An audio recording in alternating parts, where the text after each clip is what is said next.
The gate creaked open. Cold morning air spilled into the courtyard, thick with the smell of damp soil and smoke. A young nurse stood still, her white apron stained with yesterday's blood. Behind her, footsteps echoed down the corridor. Soldiers. German soldiers.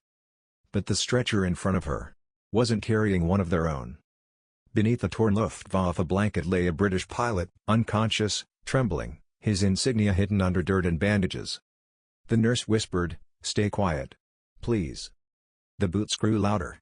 A voice barked orders. Germany, 1944. The war had turned. The cities were in ruins.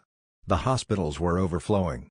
Anna had been a nurse since she was 19, raised on discipline, loyalty, and obedience. Her father had fought in the Great War, her brother was now missing on the Eastern Front. She believed in duty, until duty started to mean watching young boys die. The hospital where she worked sat on the outskirts of Bremen, once a place of healing, now a warehouse of pain. The windows were shattered, covered with cardboard and tape. The air smelled of antiseptic and fear. Every night, the sirens screamed. Every morning, new stretchers arrived, burned, broken, silent. She had learned to move without thinking, check pulse, clean wound, tie bandage, move on. But no matter how hard she worked, the death sheets kept piling higher. She didn't cry anymore. Not until that day. It was late autumn when the first Allied prisoner arrived, a downed British airman, captured after a raid on Hamburg. He had shrapnel in his side and a fever that wouldn't break. The guards dropped him at the hospital door like a sack of grain. "Fix him," they said, "so he can be questioned." Anna stared at him, pale, young, maybe 20. His lips were blue, his hands trembling. Something inside her twisted. She'd seen German boys die like that too. For the first time, she hesitated. And in that small hesitation, mercy was born. But mercy, in wartime Germany, was treason. That night, she sat in the nurses' dormitory, staring at the candlelight flickering across the walls. Outside, the distant sound of Allied bombers rumbled like thunder. She whispered to herself, "How much longer can this go on?" She didn't know it yet, but her answer would come soon. Winter came early that year. Snow drifted into the hospital courtyard, covering the graves behind the chapel. Inside, the wards were freezing. The stoves burned out long before midnight, and the nurses worked wrapped in coats and scarves. Anna's ward became a quiet refuge, not just for German soldiers, but for those the regime had forgotten, foreign laborers, civilians, and now, prisoners of war. The first time she hit an Allied soldier, it wasn't a plan. It was instinct. The British pilot, the one under the Luftwaffe blanket, was supposed to be transferred to Gestapo custody. But the Gestapo hadn't come yet. And his fever was getting worse. So she lied. She wrote a false name on his medical chart, a German one. Johann Bauer. Gunshot wound. Wehrmacht infantry. For days, she kept the secret. Each morning, she changed his bandages before inspection rounds. Each night, she prayed he wouldn't cough when the guards passed. There was one moment she would never forget. He woke up. Confused. Weak. His first words were barely a whisper. "Where am I?" She froze. "You're safe. Don't speak." He looked at her, eyes wide with fear. "Are you one of them?" She didn't answer. Because she wasn't sure anymore who them even meant. Time passed. The war outside grew darker. The soldiers at the hospital joked about victory they no longer believed in. The radio played cheerful marches over reports of strategic retreats. And Anna's secret patients, 3 of them now, 2 British, 1 American, stayed hidden in plain sight. They helped in small ways. Cleaning instruments. Folding sheets. Pretending to be convalescent German orderlies when officers visited. At night, they whispered stories of home, of London streets, of American farms, of the lives they once had. And Anna listened. She wanted to hate them.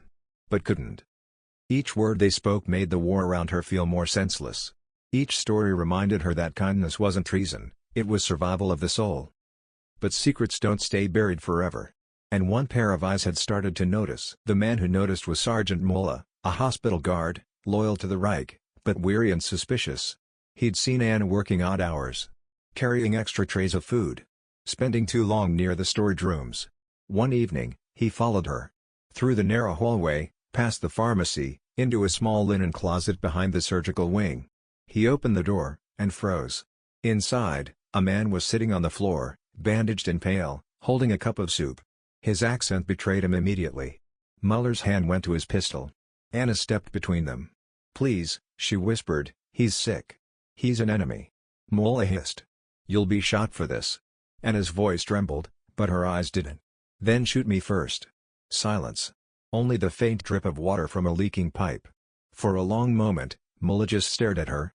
Then, slowly, he lowered his gun. He shut the door. And walked away.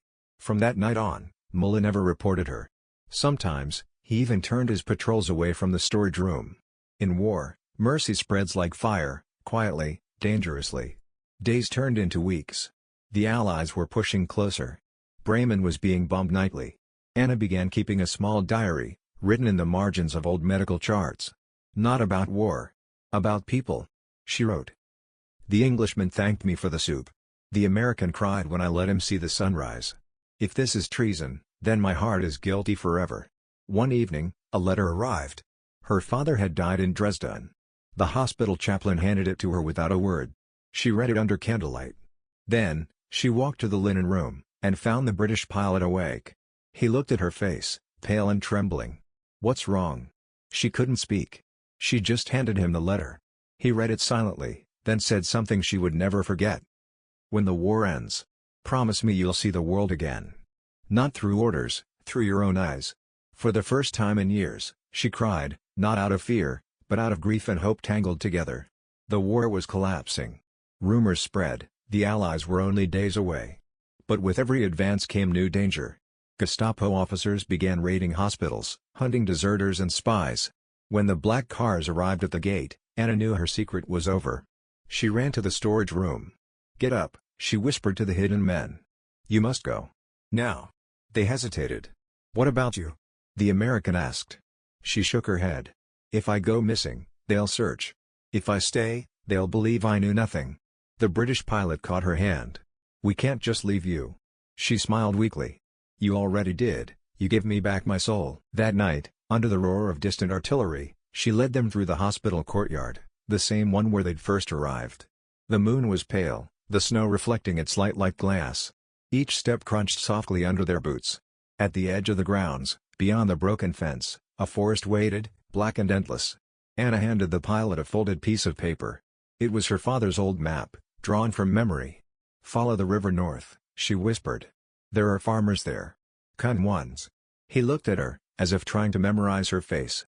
Then he said, "We'll tell them about you. One day, people will know." She shook her head. "No. Just live. That's enough." They disappeared into the trees. Anna turned back toward the hospital, toward the smoke, the sirens, and the risk of discovery. She never saw them again. Days later, the Gestapo came. They searched the wards, the storerooms, the chapel. They questioned every nurse. When they came to Anna, she stood still, hands folded. "Have you seen any prisoners escape?" the officer asked. She met his gaze. "No, Herr Hauptmann. Only the dead." He studied her face, then moved on. When the search ended, she went to the chapel. She knelt before the cracked altar, whispering a prayer not for herself, but for those running through the snow. Outside, distant gunfire echoed like thunder rolling toward the city. When the war finally ended, the hospital was a ruin. Anna walked through its empty halls, sunlight cutting through shattered glass, painting gold on the dust. She found one thing left behind, her own diary, half-burned but still legible. She opened it and read the last line she had written before the night of their escape. "If I am to die, let it be known, mercy is not weakness. It is what makes us human." She closed the book, and for the first time, stepped outside the gate. The world beyond was broken, but it was free. She breathed in the spring air and whispered. War took everything. But humanity gave it back.